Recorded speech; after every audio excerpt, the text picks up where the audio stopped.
Welcome, everyone. I'm really happy and I'm really honored to be here.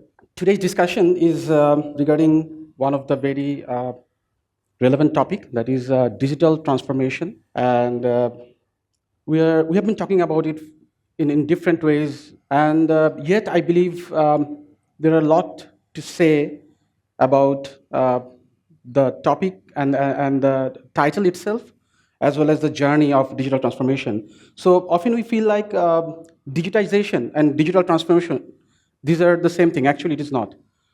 So in the industry level practices, whatever we are doing today, we are trying to create technical intervention in the conventional arrangement. So few of the processes, business processes that we used to do in one way, now we are trying to bring more technical intervention. We are trying to bring more tools, more technologies, just to make few things more efficient. So that we call, in simple way, digitization.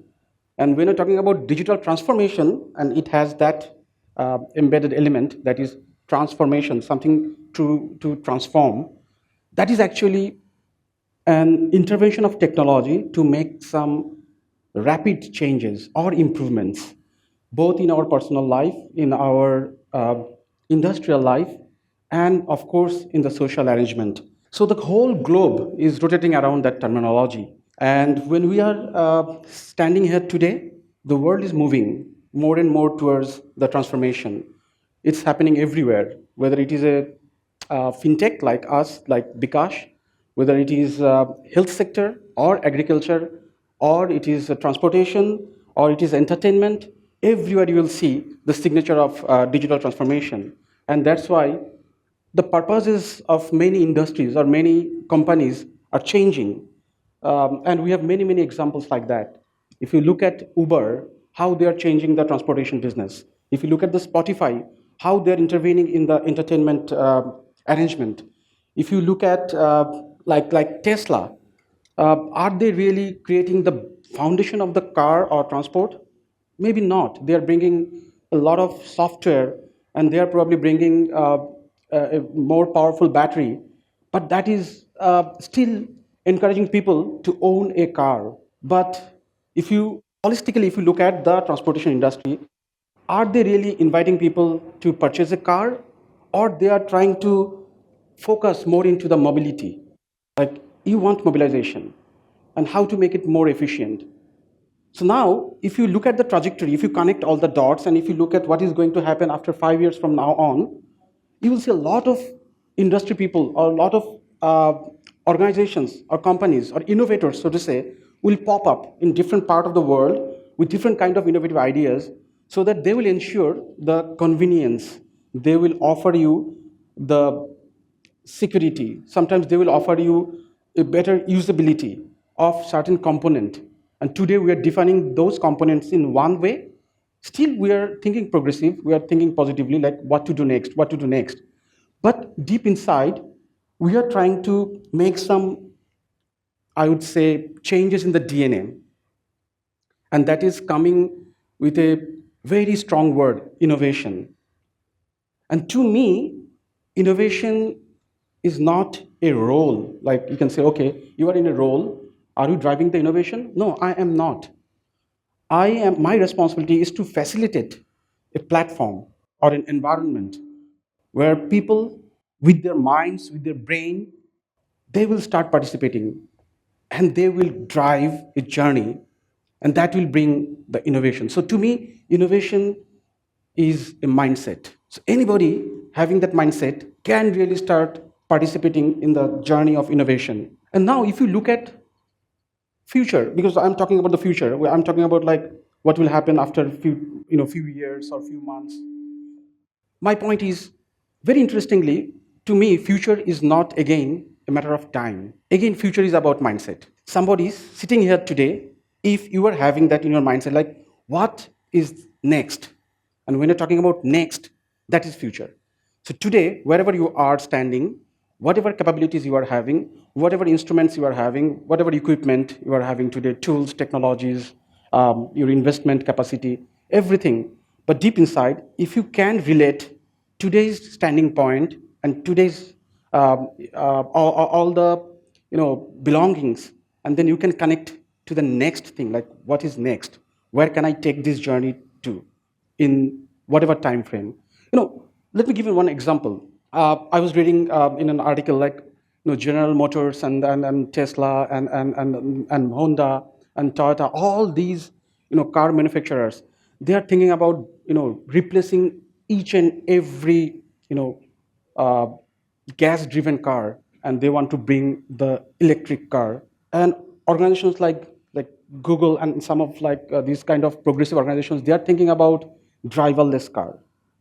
So now, if you connect these two things, like, okay, so all these gas driven cars that we are using today will be replaced by electric car, and then there will be no driver.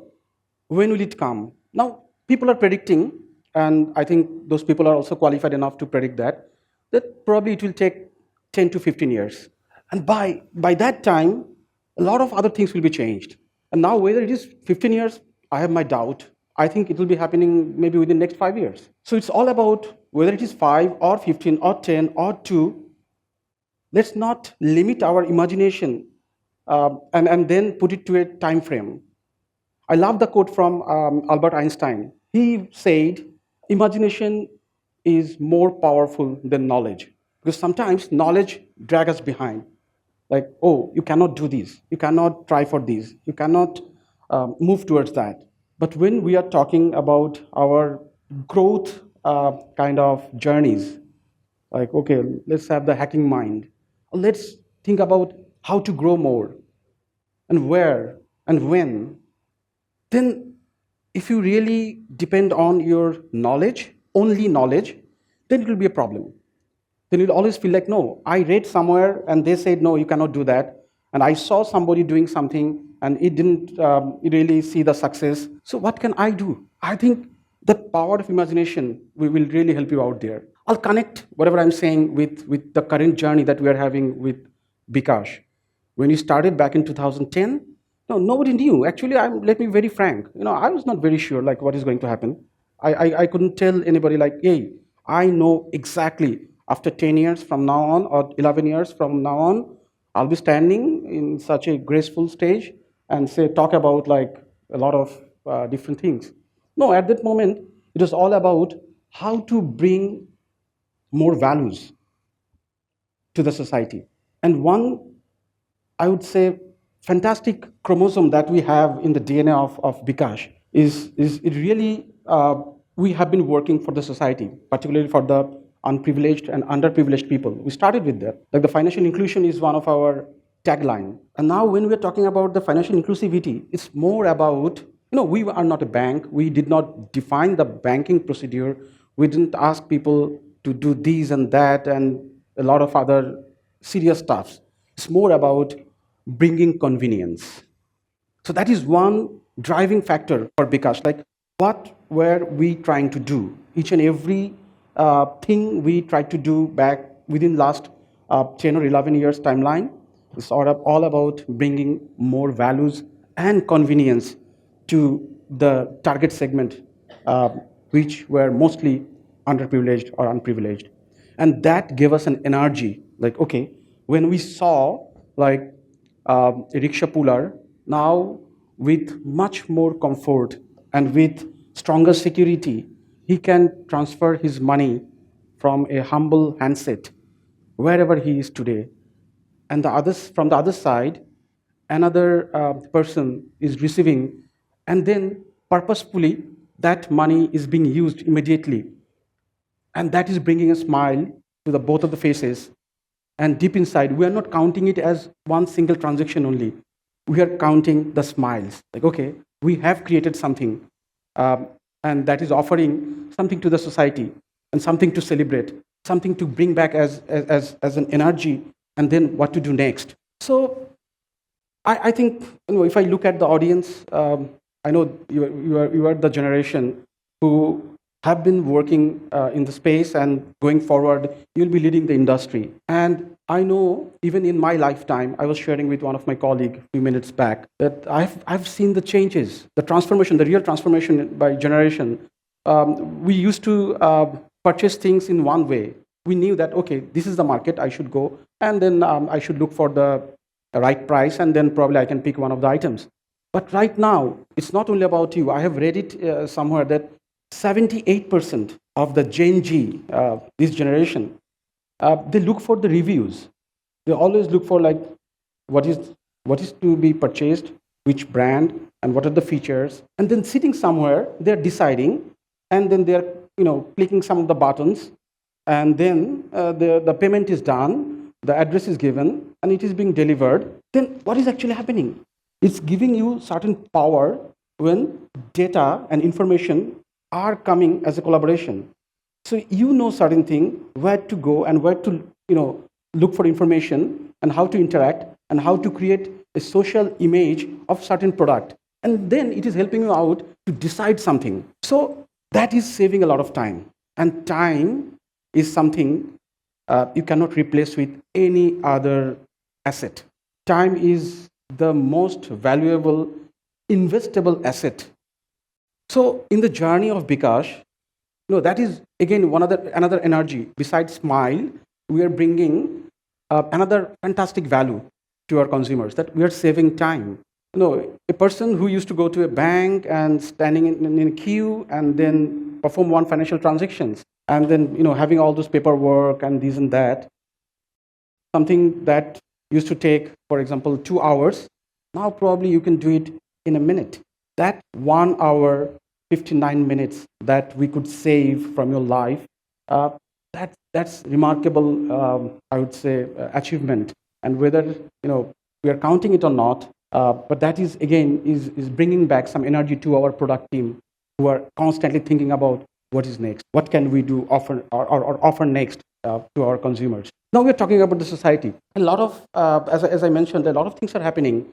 We can talk about how the fourth industrial revolution is taking place. We know about that, all the elements like artificial intelligence, like smarter everything, like the robotization, cognitization. You are bringing all kind of data, and you are creating datafication. A whole lot of terminologies or buzzwords are really moving around, and a lot of people are getting engaged. Like, how can I contribute in this fourth industrial revolution? And the only point that we are trying to bring from the industry perspective, from a company perspective, tools are important, technologies are definitely important, but technology does not always push or lead the industry or the business. It's more about the business itself, like what you are trying to do, what problem you are trying to solve, detecting the pain point from the market, talking to the consumers and try to understand their appetite. What is their expectation? Then you can really bring back the gist of that, and then you can set a list like, okay, these are some of the items. If we can really address with our features, products, or whatever we are offering in the market, can we do that? If we can do that successfully, then eventually the organization will become successful. That, to me, it's a kind of byproduct. It will come eventually. And the other important things, practical things like revenue, like the bottom line, and all other items, those will follow accordingly. But it's more about the consumer centricity. That is something we have been considering since the very beginning. So one important part is to become consumer centric. Another part is to become data driven. We are analyzing the market. We know our consumer base. We are talking to them. We are bringing their insights through different kind of intervention, whether it is a research, whether it is outbound call, whether we are reading the social media and their inputs, whether there is any focus group discussion, plucking information from different kind of social media. But if we accumulate all those items, we can feel the pulse of the consumer. Are they happy? Are they not happy? Why are not they happy? What is happening? What is going wrong? What is not matching with the offerings? And then we are trying to make the reflection subsequently. And now when we are making that reflection, which technology is being used? We don't decide, we don't start with that decision, like which technology can be used. Well, today maybe Flutter is important, and we are using Flutter as the front end. Maybe next time, no, probably we'll go back to Java if that is more appropriate. We can go back to the Kotlin. We can go back to any other technology. Whether we should be using the cloud only? Well, no, there is no single answer. But okay, should it be cloud-based? Because this generation, I always feel like they always start the journey like that. Like, okay, then I have to purchase that MacBook, or I should go for that IBM PC, or should I go for 16 GB or 1 tera?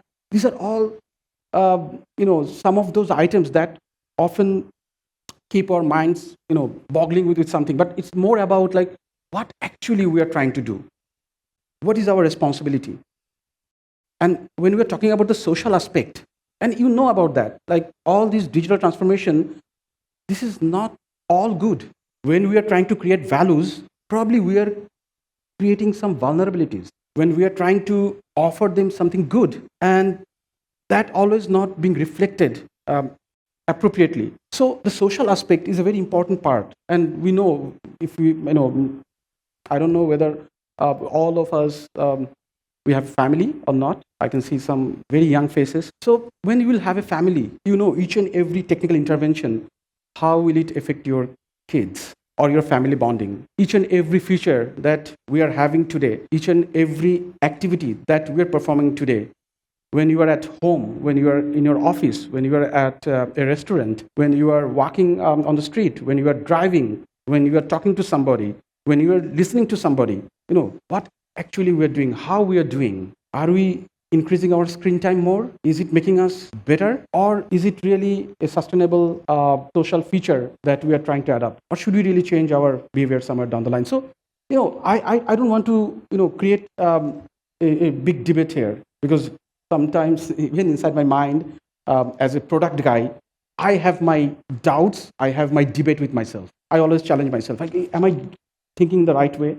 Am I really creating something that is in a way disruptive? But is it creating disruption to other social manners that has certain value, and we should keep it like that? I really don't know. And that is something, that ambiguity sometimes is necessary, that, okay, let's continue innovating certain things, and then we will have our second thought, like, okay, what to do and how to do. And not every time you are putting something in the society and you can take the insight back immediately. It takes some time to really see the reflection, whether it is good or bad. And each and everything, whether, again, it's a matter of trade-off, like if something is good by 90% and then 10%, whether then you can think like, okay, should I really consider only 90%, or should I consider it more into that 10%? So industry-wise, again, that trade-off is very important. If we stop innovating, then it's a serious decision that we are trying to take.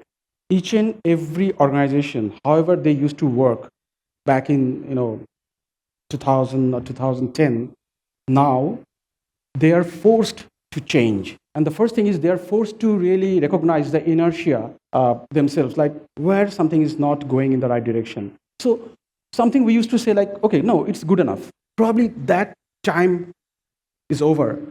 Something good enough is not really good enough right now. It's more about, do you want to really take it from good to great? Yeah, of course. Who doesn't? We want to take everything from good to great. But the other side of the coin is, if we cannot take it from good to great, we'll have to go good to gone. So it's more about, if you want to create the journey sustainable enough, then there is no other alternative but to take it from good to great. You cannot stay as a good team or a good solution provider or a good organization. Every other day, the aging will come and you will feel like you are becoming worse. Someone else is taking your position. Someone else is taking your position. So there should be a extraordinary energy, a force directly integrated with your thought process and your journey, which will drive you forward. Like, okay, what is next? And tomorrow, if you are taking one step ahead, you will feel like, okay, no, I have to think about what is next. So that digital transformation, it starts from your personal journey. Like, okay, today I'm having a wearable. I know my calls, my messages, and my steps. Things are getting counted here. I can use it. My phone is solving a lot of problems. I don't need to carry any digital camera. I don't need to carry Walkman. I don't need to do a lot of this stuff. The browsing thing is happening very quickly. And what is next? Okay, then industry is changing. It's not only about the personal thing. Industry is changing. As I mentioned earlier, each and every industry, like the food, I mean, people are not thinking about keeping kitchen in their apartment design because, okay, no, it's not really required. I can, make a call, and within half an hour, I can get whatever I want to take. It's not about having grocery in the morning and then become bound to take those items only in my dinner.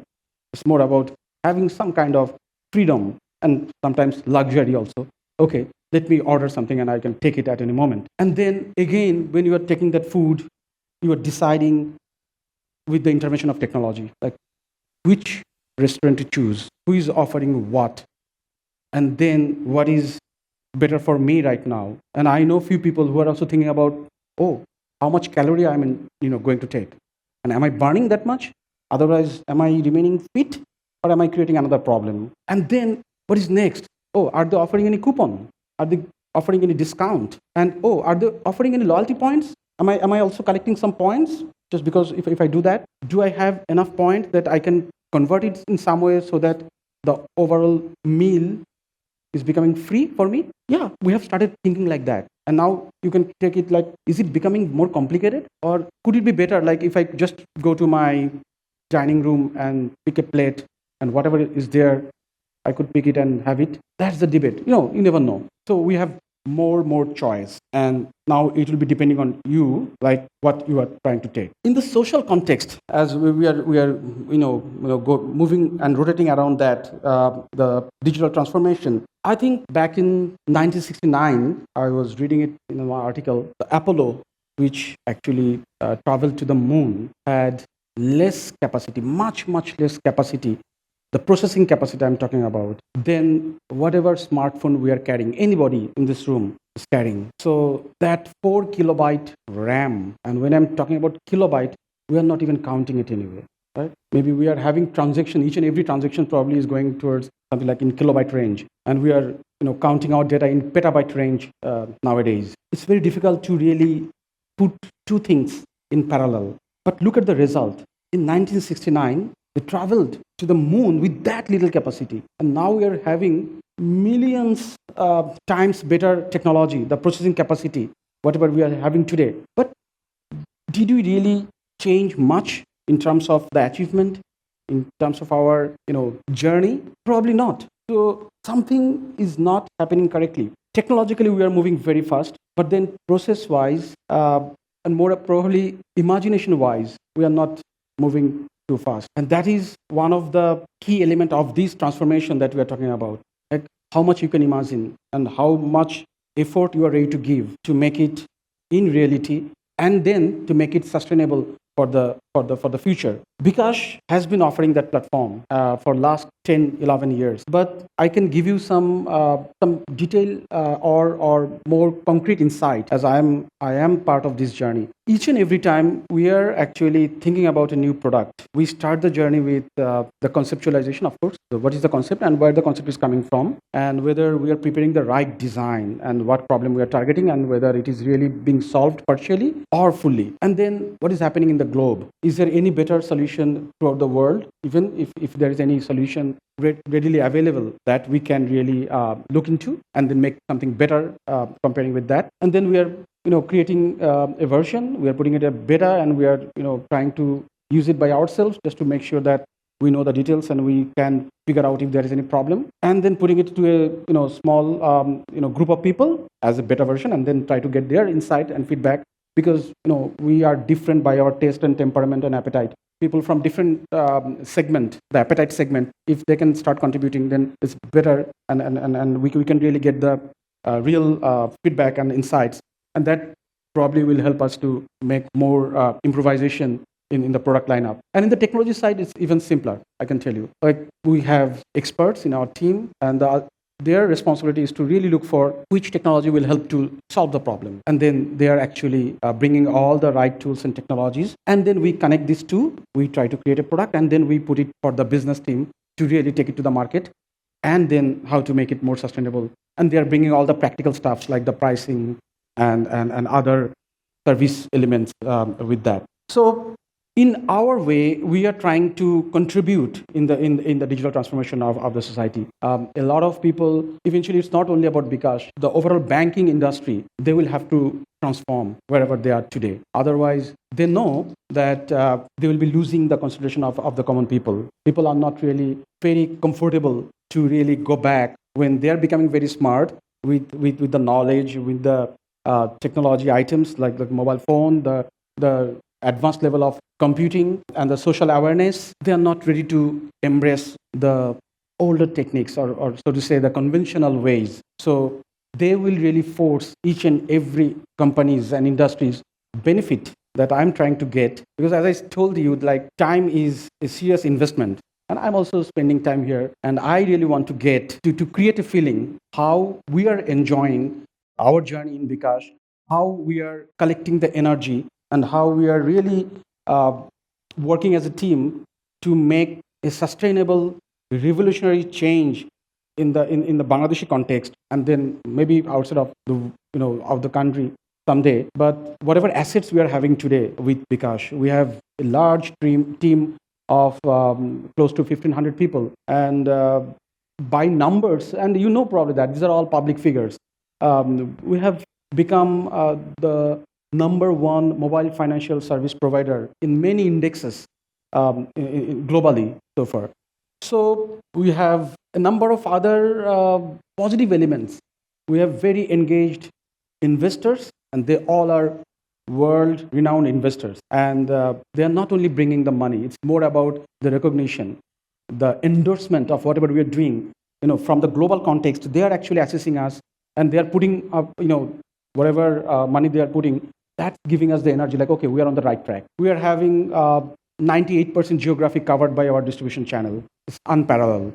We are having more than 300,000 agents who have been working as the forefront, the face of the service and bringing the service to our end level customers. Merchants who are connected with us, and they are actually offering the payment of bKash both in online and offline stores. And we have many, many other numbers. A lot of things are public, a lot of things I can share if you are part of the organization very happily. Today, I'm here to share my little knowledge, whatever I could gather throughout my journey. And I always love to have the interaction, whether I'm saying the right thing to you, whether you are taking it rightly, or am I missing any point? Am I missing any emotion or not? I'm leaving it on you. So I really want to see people are interacting, and if you have any question, you're welcome. Thank you so much. This is such a wonderful event. So my question to you, like, unlike other parts of the world, we don't have an example of a technology company where 1,000 plus engineers work together. So what do you think the hindrance is here, and why, as a country, we are still not able to be in that position? Thank you. A nice, relevant question. Thanks. Let me start with the country perspective first. I think we are a very humble country, and we are ready to accept that. We didn't have the very graceful journey that a lot of other countries could have. If we look at the global map, uh, often they call us like third world countries. I don't know the meaning of the first, second, and third, and what does it mean. To me, of course, this subcontinent or the South Asian region, we are holding more population than rest of the world. Is it a power, or is it something we are suffering from? That's a very simple question. To me, why, as you're asking the question to the point, like what happened with Bangladesh? I think we can look at back to the history. Like in last 50 years, a lot of things have gone through certain revolution, and we moved much faster than a lot of other countries. If we look at only these last 50 years, the financial independence, the social independence, the independence of information, the freedom of exchange, we have made much progress in the trade. Look at the GDP that we are consistently actually performing on. And then subsequently, technologically, wherever we are today, the government has taken the digital thing very seriously. That helped a lot. I think that has been helping a lot for last many years. And sincerely, I would say we have the merit. There is no shortage of merit. Our generation, whoever is coming from whatever background, I'm really amazed to see the kind of information they can process, and the kind of impact they're ready to put in the society, in the market, in the industry. And if you look at even our organization, the average age is somewhere around 26, 27. I'm much older than that, but I can clearly see those young kids, they are coming with the fresh mind and fresh brain and a very solid intention to really prove himself. And he's proving himself and he's contributing a lot. So, Bangladesh, whatever as a country we could achieve, I want to celebrate that also. I don't want to blame any particular thing, but I'm sure the next journey within the next 5 years or 10 years will be much faster than any other part of the world. Technology is very democratic. So whatever server or processing capacity, or even a iPhone 13, when it was launched in US, how long did it take to really reach us? So it's coming almost instantly. So technologically, we are well equipped, almost in parallel to the rest of the world. Merit-wise, we are not behind. Very humbly, I'm saying probably a bit, faster than the rest of the world, because our dedication level is different. We are very passionate as a nation. We are very emotional as a nation, and these are very important. We are not lagging behind, and I'm sure we will be moving much faster going forward. And then probably after a few years, if I'm alive, I'll hear other type of question like, okay, how could Bangladesh make such a progress in last, so and so years, and what other part of the world can really learn from us. This is Khondokar Mainul Islam. I'm currently studying at UB. So, first, I'd like to thank you for your wonderful words. I have a very simple question actually. You have talked about the youth, that the youth is doing good now. So, my question is, as you have said, we have plenty of options now. So, is it driving us to the wrong direction, or sometimes, or are we on the right track?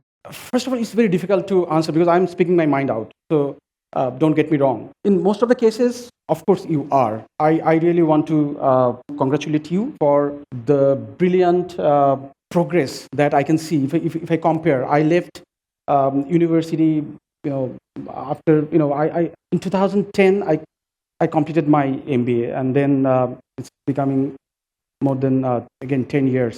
Now, when I talk to somebody, a young person, and if I try to understand whatever is happening in his brain, how he's thinking about certain things, I'm really happy to see like they have different angles of processing some information. The openness is there. You don't have a lot of restrictions that we used to have. You don't have a lot of limitations that we used to have. In our time, if we wanted to have a book, we didn't have the libraries, with the availability of those books. We had to order it somewhere. Then we had to wait for 1 month when the book will reach us from India. And then, how many photocopies we could have, and then how to read, how to take notes. So a lot of things have changed. So as I told, like today you have a lot of time. I shouldn't say we wasted that time, because as per the overall arrangement back in 2000 or 2010, within that time frame, a lot of things were happening in a different way. But today, you can really get everything immediately, whatever you need to have in terms of information, equipment, knowledge, resource. You have everything. The entrepreneurship is a concept which is really, I would say, now people are encouraging to move towards that. In our time, if somebody could say like, hey, I want to do something by my own. Oh, you want to do a business? Okay, he's a businessman. Almost like just out of the loop. And now, people are really looking at somebody, okay, he wants to do something by himself. He's not looking for a simple job. So from that perspective, the whole ecosystem is becoming ready to support the extraordinary journey that you are trying to make. And if you look at the merit, yeah, you guys are doing brilliant. How many people from our time could really, travel over and then join Google or Facebook, or now you're making it possible. So probably it is not a, very, it is turning into a very normal news that, okay, so many people from that university is really moving and joining that, the monster organizations. So whether you're on the right track, I would say, of course you are. But again, let me take the other side of the coin. The vulnerabilities that you are in today, you should be careful. You should be really careful about that. There are a lot of things, and when there are a lot of things, you need to make the right choice. And if you cannot make the right choice, there is a chance that probably you are becoming distracted. You probably you are putting yourself in a wrong position, on the wrong track, and then coming back to the right track, you don't have probably sufficient time because everybody's moving very fast.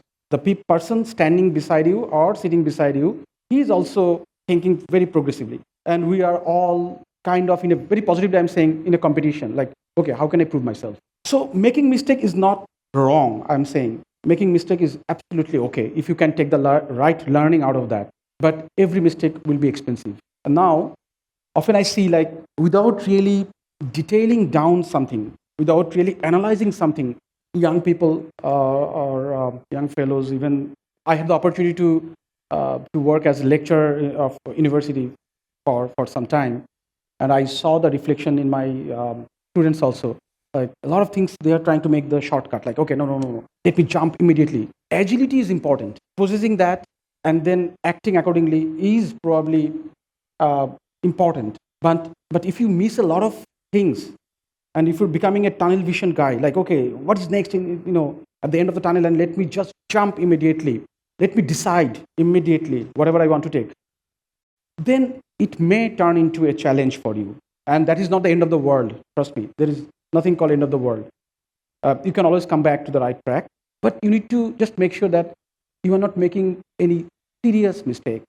And often we feel like just because of the social intervention, a very aggressive intervention of social, and social and cultural engagement and environment that we're living in, often we feel like we make immediate decision that, okay, I want to become, for example, a cloud engineer. But deep inside, probably you are not designed as a cloud engineer. But then you can ask me like, then will I be failed if I am becoming a cloud engineer? No. But are you really enjoying whatever you are doing? That is very important. I'm just echoing what Steve Jobs said earlier. Make your passion your job. Try to figure out wherever your passion is. What is your passion?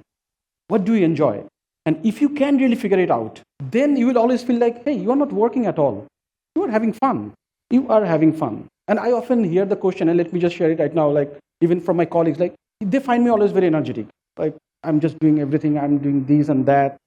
And few people are coming with some advice, like, hey, you need to give some good time to your family also, and you need to expose yourself to there and there. I said, I'm having so much fun. I don't feel like I'm missing any entertainment. Every time I'm working on my certain things, it's giving me energy back. It's not draining out my energy. So that is another small piece of very humble advice that I would love to put in front of you. Just try to analyze yourself first. That is very important. Every sphere in your life, that is very important. Like, do you know yourself sufficiently? If you know who you are, what excites you, what makes you, down, and then decide accordingly, like, hey, I want to be that. And wherever you are today, try to be the best one. It's more about, it's not about making the great things. It's about making the things in a great way where you can learn and you can make yourself successful. So the last line, you are youth. As youth, you are on the right track. You are fantastic. You are amazing. I'm not trying to buttering you. I'm really, I mean it. But only point where sometimes I feel a bit disconnected, and you can put me on my age also, like maybe I'm disconnected because of my age.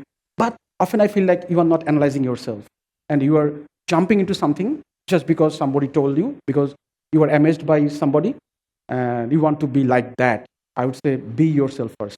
Try to analyze and then move accordingly. Hope I could make clear.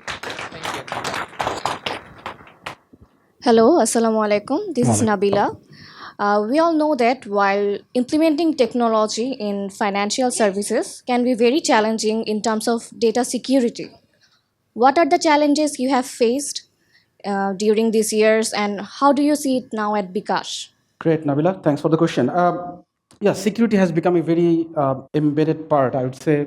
These are some serious terms that often we miss when we are preparing the journey. We always look for the, the graceful part of a journey. The security has become a very relevant topic and challenge and part of our internal journey, of course. We are a financial institutions. So when something financial is attached to your journey, it has certain sensitivity already. And it's not our money we are dealing with. We are only the custodian of money that belong to the public. And they're not very well off people. Somebody is earning a few bucks every day, and they're keeping the money in his wallet, and they are trusting us like, hey, I know probably this company or this group of people are qualified enough that they will be able to keep my money safe, and it will remain accessible, and I can use it, I can access it, I can take the money out whenever I want to do. But again, what he is not thinking about, and we don't want him to think about, is yes, only you can access the money whenever you want, from wherever you want, but no other person will be able to access your money. And it's not only about money, because within the bKash technology platform, we are not dealing with the money, the notes, the paper-based money. We are not dealing with that. There is not a single paper moving here and there. It's all about data. And whenever it is all about data, a lot of people are becoming very cautious, like data breaches are there, wrong access can really bring it down. There can be cyber attacks. There can be different kind of security issues like DDoS attack. People can really stop the accessibility. They can disrupt the platform. They can disrupt this and that. Data can be lost. A lot of other stuffs. And it's not like they're always getting this anxiety irrationally. It's because there are incidents happening in different parts of the world. They are reading all this stuff. But I can tell you, from the very beginning, whenever we are talking about the product, we are talking about new concept, we are talking about the technologies, this compliance which is coming from the regulator, say Bangladesh Bank is our regulator directly, and there are other compliance factors like the ICT ministry. They have provided certain policies. We have our own organizational policy, which is much stricter than any other conventional organization. I mean, even I know in few cases, my CEO doesn't have the access to certain things. He has to go through certain policies, and he, being the real leader of this kind of mobile financial service arrangement, he is having his full respect that it's okay, absolutely, probably that is better, that anybody cannot access anything right now. I can give you one simple example, like the HSM technology that we are using to keep the PIN and password of our 55 million customers. That 55 or 56 million customers by today, it's a massive amount of people, and they are actually having unique PIN or password to access his account. And we are keeping that in a technology which I cannot even access. Nobody of my team can access the real data. They can access certain process. But if you ask me, I hope almost everybody should be bKash customer today. If anybody can raise hand and ask me like, hey, can you just extract my PIN number from your system today? I would say no, technologically I cannot. It's not process is stopping me. Technologically I cannot. I cannot really tell you your password. Maximum what I can do, I can reset the PIN so that you can dial again, or you can access your account, and then you can change your PIN. But I cannot tell you. It's beyond my ability, beyond anybody's ability in my team. So that is one simple example. Like, just to maintain the security, we are implementing certain concepts, certain technologies and process in a way that it is protecting the data altogether. There are, we are maintaining the physical setup of our system, like the servers and the racks and the network elements in our data center, and that is one of the best data centers in the country today. And even not everybody of my team is allowed to really get an entry into the data center. That is part of the security mechanism. Each and every time we are publishing something, it is going through certain hops of checkpoints. Every year we are actually arranging at least 4 big audits just to make sure that if anything is beyond our visibility, if we are missing out something. So we are inviting local and global experts to really assess us, whether we're missing anything or not. We're using the best of the best technologies. And thanks to the management altogether, that the investment is there in terms of security. Whenever we are proposing something, whenever we are detecting something that it is necessary for our business, the investment is coming. If you hear about the PCI DSS, that is one global standard, and bKash as MFS has achieved it, and that forced us to go through a lot of changes, a lot of new adoptions. We invested our time, energy, and of course the money, just to make sure that, yeah, that is another global standard that we are, kind of adapting within our process and technology to make sure that the data is protected, the system is protected, and our customers are protected and they are really comfortable. Hello, my name is Fardeepa. At first, I would like to say thanks to bKash for inviting me to this amazing event, and thank you so much, sir, for your great work. So, out of everything you said, one line particularly caught my mind. You said that technologically wise, we are moving very fast, but imagination wise, we are not moving that much. It's a bit slow growth.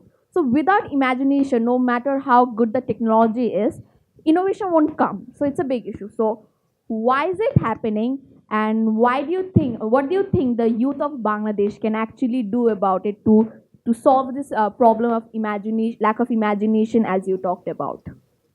Thank you. Very interesting. It started from, I think, our childhood. It started from our education system. Our education system, for a long, long time, did not really encourage us to do something of our own. A very recent term that I was hearing, like Srijanshil, है ना?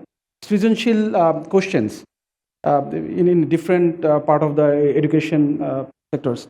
So why it is coming that late? Why it was not there back in 1990 or 92 now, or 2000? I really don't know.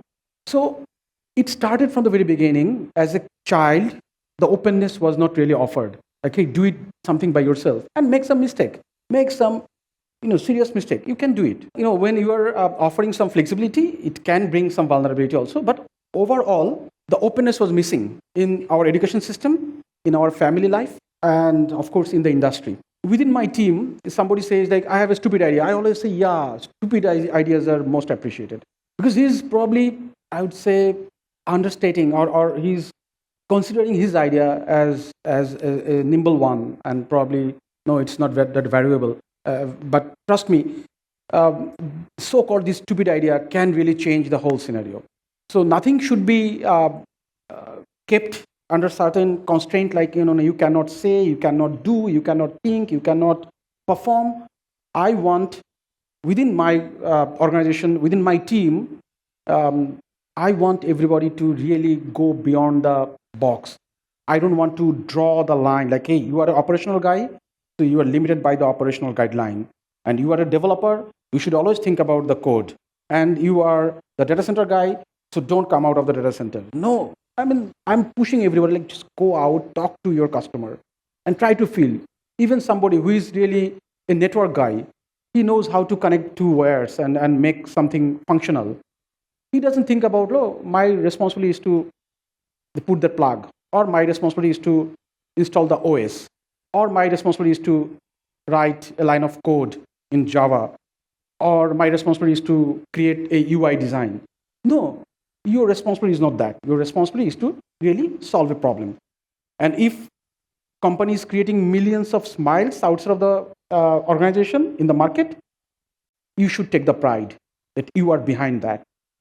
If organization is earning that much money from the market, you should always connect to that dollar figure, that, hey, I'm connected to that. And that will open up your mind, that will boost up your confidence, that, okay, let me think something new. Yeah, I'll work in my data center, but eventually I can come up with a fantastic idea, like, can we do that? So coming back to your question, openness probably has been missing, probably. But nowadays, that is being encouraged, particularly within bKash. I really love to see the culture that people can talk to each other, irrespective of the hierarchical position. They can start contributing, they can come up with new ideas, and they're also getting some awards for the ideas also. Like, okay, somebody has come up with a brilliant idea, he's being recognized. So yeah, that is one way we are trying to contribute, even in the openness and bringing out more imagination. My name's Muib. Firstly, I'd like to thank you for all the insights you've given. I had a rather specific question in mind. So the context here is, so right now, many of the transformative technologies that we have, for example, blockchain, artificial intelligence, and IoT are coming together and redefining the industries and the businesses that we have. So as the chief product and technology officer of a fintech company, my question to you is, where do you see Bangladesh adopt blockchain? Blockchain behind it is actually the distributed ledger technology. So, and it offers certain values. If we see in the industry level, a lot of companies are really talking about the blockchain and digital ledgers. But what is the objective? The main purpose of utilizing this technology is to make sure that certain manual intervention can be removed. The system will start talking to system with certain integrity. So it will be offering certain integrity and security. So people cannot really access somewhere in the line, and they cannot interrupt, and they cannot change the direction, or they can hold something back, which is always expensive in terms of time and in terms of cost. So Bangladesh, or as a country, or bKash as an industry player, when we'll be adopting that? I think journey with blockchain has started. We implemented something back in 2018 and 2019. Few modules have been built over blockchain because it was relevant. It's more about, I mentioned it earlier, it's not about the technology as a piece. It's more about whether it is relevant to whatever we are trying to do. So if we see even today, the artificial intelligence, it's another term. So the artificial intelligence, the emotional intelligence, and the other parts. So machine can process information fast, but probably not faster than human brain. I read somewhere that a human brain can detect a threat within 0.4 seconds. A machine cannot. You sit in front of a machine, I'll sit in front of a machine, that will not be able to detect whether, which one is more vulnerable or which one is creating more threat to certain aspect. So when human brain is processing something, it is much more valuable. Of course, when it is a matter of processing huge data and in a meaningful way, rather than utilizing the brain, you can utilize the processing power of the computer. That we call always artificial intelligence. How much intelligence you are actually giving him to process certain things more efficiently. Now, we have been using AI for quite a long time. We are, just to give some examples, like we are creating the segment of the consumer. When we are trying to create a communication, we are creating segment of the consumer. We are using deep learning and machine learning because system itself is processing some data and it is deciding something by itself. And then it is probably blocking some of the activities automatically. So because we are a 24/7 business, a lot of things we cannot keep as manual. So the automation has come. The robot, we used to call like business process automation. Now it is robotic process automation. So it's more like how can you bring more and more robotic process within your journey so that system within the framework of your guideline can decide something and then it is putting in live immediately, and it is bringing efficiency or protecting the platform. So this blockchain or AI or any other similar technologies, like all of them are the elements of fourth industrial revolution, like IoT. You know about that, the 5G, which is coming very fast. So rapidly they will change different aspect of the journey. bKash as an organization, that is the happy part of my journey, is we're open about all these new technologies and modules and tools. But we don't take it immediately in the implementation just because it's a nice technology. We just assess whether it is really relevant to our journey, whether it is really going to give us the real fruit that we are looking forward. If it is relevant, of course, it will be embedded. If it is not, we'll wait for some other opportunities. So we are not driven by the technology jargon. Rather, we are driven by the real value that we can offer in the market. And then if any technology is relevant, we'll take it. I have thoroughly enjoyed my time today, and thanks for being such a nice audience. Thank you very much.